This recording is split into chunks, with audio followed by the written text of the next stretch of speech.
Skyrocket nationwide, shattering grim records ahead of the holiday season. More than 150,000 infections were reported across the country yesterday. Earlier on CBS This Morning, Dr. Anthony Fauci warned Americans to double down on the basics like mask wearing, hand washing, and social distancing as cases spike. You know, our baseline of infections all along has never gone down to a level that would allow you to be easily controllable when you get cases that soar up for a variety of reasons.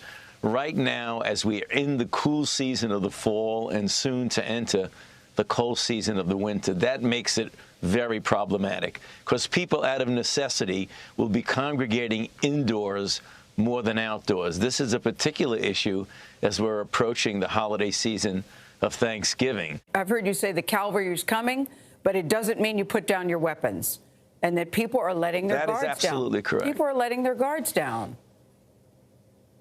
You know, it's understandable. I don't want to be critical of that, but we want to just plead with them to understand the dynamics of this outbreak. If you do that, we'll continue to soar.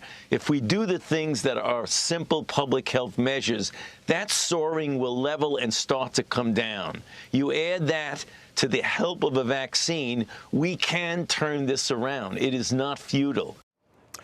President-elect Joe Biden is already holding a major series of meetings with his coronavirus advisory board. He's also pushing for a new stimulus deal by the end of the year as the pandemic continues to grip the U.S. economy. Now, this comes as CBS News projects Joe Biden winning Arizona and the state's 11 electoral votes, further cementing his projected victory. Mr. Biden now has 290 electoral votes while we await the final results from Georgia and North Carolina. However, this is not stopping President Trump from forging ahead with lawsuits and legal challenges in several states as he refuses to concede. Paula Reed has the latest from the White House. Well, several advisors to President Trump say he is increasingly aware that he just cannot litigate his way to 270 electoral votes, but he wants to be seen as a fighter so he can continue to fundraise and pay down campaign debt. Now, last night, the president-elect Joe Biden's incoming chief of staff, he sat down for an interview where he laid out the risks of continuing to delay this transition. In his first interview since being named President-elect Joe Biden's chief of staff, Ron Klain warned the Trump administration's refusal to cooperate in the transfer of power will soon begin to have real impacts. We're in a COVID crisis. Right now, there are officials inside the Department of Health and Human Services who are busy planning a vaccination campaign for the months of February and March when Joe Biden will be president.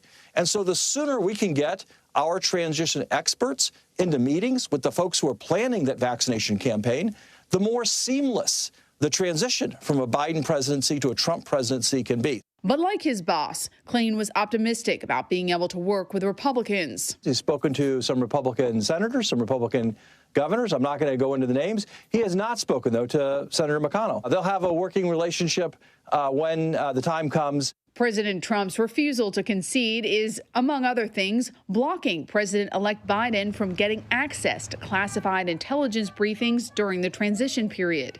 Klain said he was encouraged by the growing number of Republicans who say that Biden should at least get that access, including the president's allies like Lindsey Graham and Ted Cruz. For the sake of protecting the country, you want whoever is going to assume that office to be aware of the significant threats, because the first responsibility of any president is to keep the American people safe. Some Republicans say the briefing should wait until all the votes are counted or recounted. Let's finish counting the votes, and there'll be plenty of time. He's not president right now. Don't know if he'll be president January 20th, but whoever is, we'll get the information.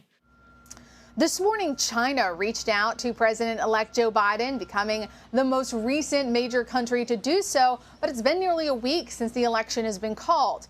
Now, notably, Russia has not reached out to the incoming president. Historically, these countries have usually waited until the loser concedes before reaching out to the new president-elect. But as we've seen, President Trump appears to have no plans to admit defeat. Anne Marie, Vlad. All right, Paula, thank you so much.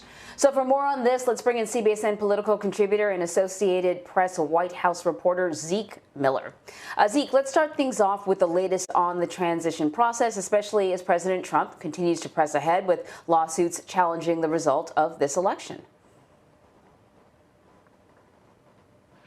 Yeah, we're waiting for GSA, the General Services Administration, to do what's called ascertainment. They have to essentially declare Biden the apparent winner. That's what statute says, and they are holding off. And they say they indicated they will continue to hold off until either the president drops his challenges, which could be for several weeks, or until the Electoral College meets in the middle of next month. That could have very real impacts on the pace of the transition. Though Joe Biden has said, he thinks it can go on, on parallel track without those government resources. But as we heard from the incoming Chief of Staff, Ron Klain, there are some very real consequences. Biden's teams of professionals cannot begin to do what's called agency review and go into the Trump administration, meet with the experts there, and develop their plans and to integrate them for a seamless transition.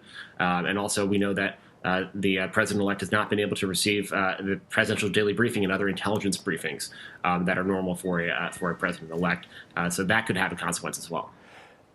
So, Zeke, let me ask you. The president is challenging the vote count in several states. He keeps tweeting misinformation to his millions of followers. There are reports from you and others that he's potentially exploring some kind of a media channel, perhaps when he leaves office, or that he's even considering running again in 2024. I guess my question is, what are you hearing from the White House as to the job that he has right now, before January 20th? As coronavirus infections spike, as we see surges across the country, we haven't seen the president except for that brief moment during the Veterans Day memorial, where he laid a wreath at the Tomb of the Unknown Soldier. He's not participating in apparently any coronavirus task force meetings. He's not speaking to the American people about ways that they can protect themselves and their loved ones as we get closer to Thanksgiving. He's basically, according to the reports that I've read, holed up in the White House, making phone calls to cronies, watching television. He's not doing the job that he has right now. So why does he want to be president for another 4 years, let alone in 2024? What are you hearing about that, if you are hearing from anybody in the White House? It's a real challenge because the White House right now has been kind of hollowed out. A combination of aides still smarting over the election results, and also there are a large number of people around the president who have either come down with the coronavirus or are quarantining from exposure to senior staff, like the chief of staff and others around him. So there's not a whole lot going on in the West Wing to begin with. And in terms of what's happening around the president, he's going to get a briefing today on the vaccine development timeline. But that is the first substantive bit of work he has done other than that Veterans Day wreath laying that we've been able to see. It's interesting because the president is essentially abdicating what is the most powerful tool that an incumbent president has in a situation like this, or in any situation, which is the fact that they have the job that they are trying to keep. And we know that the president really only has one speed here, and he's fighting to save the job that is already lost. But he's essentially by not. He's ceding the playing field to the president-elect now. Joe Biden, we've seen give a couple of substantive addresses. He took questions from reporters earlier this week. He's looking more like the incumbent than the actual occupant of the Oval Office right now. It's a very interesting dynamic as this transition is playing out. Zeke, I think what many people are even more concerned about, over and above the president's continued legal challenges, is the reaction from Republicans that almost none of them, very few of them, have actually acknowledged President-elect Biden as the winner of this election. And some of them are actually supporting the president's claims of widespread voter fraud. So former President Barack Obama is sort of weighing in on some of this. He did an interview with 60 Minutes with Scott Pelley. I want to play some of that sound, and then we'll talk afterwards. What are these false claims of widespread election fraud doing to our country right now? They appear to be motivated in part because the president doesn't like to lose and never admits loss. I'm more troubled by the fact that other Republican officials who clearly know better are going along with this, are humoring him in this fashion. it is one more step in delegitimizing not just the incoming Biden administration, but democracy generally. And that's a dangerous path.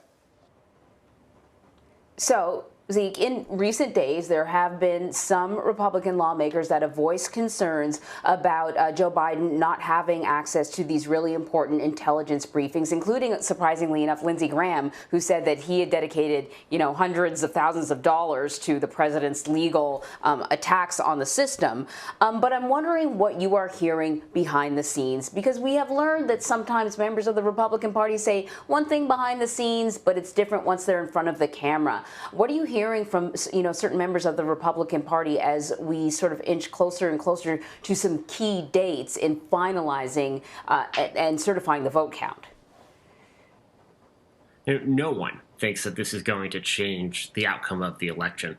The president's legal efforts, that is, it is possible that, like every recount and examination of votes, there were some votes that were mistallied, and they can move a couple hundred votes one way or the other. Nothing that will get at the nearly 250,000 votes margin that the president would need to flip across all of these key battleground states to win the White House. No Republican thinks that. What they are sort of doing is indulging the president, who doesn't want to admit defeat and is probably never going to. And they're both worried, as we've seen over the last 4 years. They're worried about getting on his wrong side because they don't want to be on the other end of the tweet.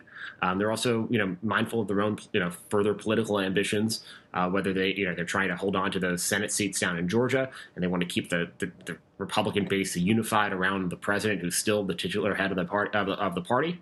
They don't want to divide Republicans and the president's loyalists on one side and sort of more mainstream Republicans who acknowledge reality on the other. So they're going to humor him, as President Obama said, as long as they possibly can. At a certain point, though, that's they're buying time. They're running out of runway on this. December 14th is the drop dead date for the Electoral College, and Donald Trump is not going to win that vote, and we all know that. They all know that. So they're playing for time right now, and there's not a whole lot of it left.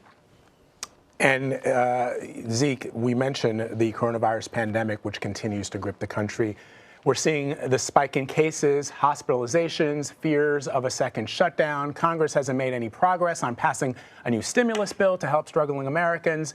So given the fact that we've already sort of talked about that the president of the United States seemingly has checked out when it comes to protecting the American people in this pandemic, what are you hearing about the president-elect's plans, considering that he still hasn't spoken with Senate Majority Leader Mitch McConnell? We know that he spoke with the Democratic leadership the other day, and they talked about potentially doing something in the lame duck. That just sort of seems to be one of those things that every lawmaker will say when there's a crisis. Let's try to get it done as soon as possible. The reality of the situation in Washington does seem to be that without any leadership on this issue from the White House side, there's not a whole lot of motivation in either party to try to hash this out during the lame duck. That most of any substance will have to wait until after the new administration, the new Congress is sworn in next year. That's unfortunate for the millions of people who are relying on this sort of help and the government help. A lot of it expired months ago, and they've been struggling since then. And now we're seeing new surges.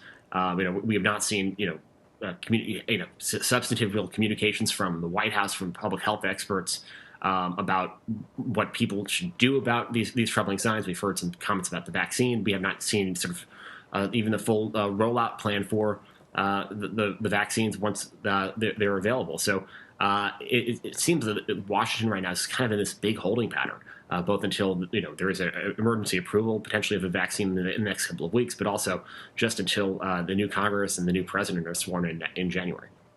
Yeah, it's a good point that you make, Zeke, about the holding pattern. Meanwhile, millions of Americans are facing a real crisis as these infections continue to rise. Zeke Miller, my friend, always great to have you. Thank you so much. Thanks for having me.